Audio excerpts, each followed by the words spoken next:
भोला जी के बूटी तू चढ़ा ले, कन डीजे पे कमर हिला ले।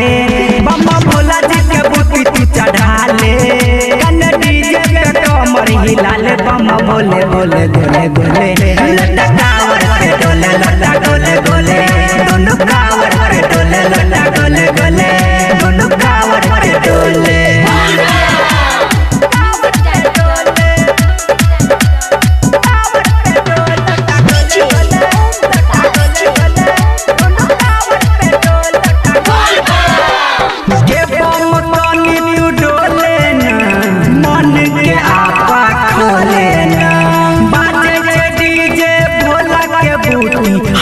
तू दू घोट पी लेना,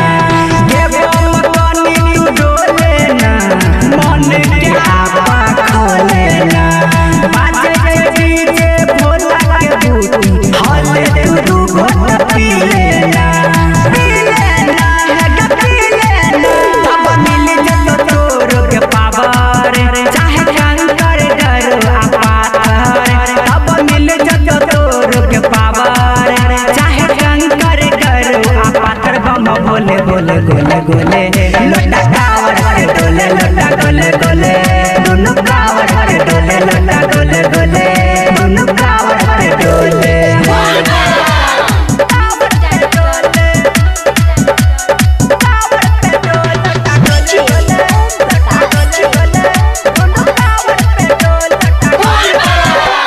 मिल जत तोरो आराम के, बाबा के ले वही नाम गे।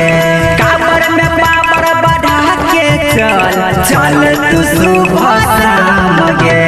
मिल जत तोरो आराम गे, बाबा के ले वही नाम गे। काबर में पावर बढ़ा के चल चल तू सुबह शाम गे।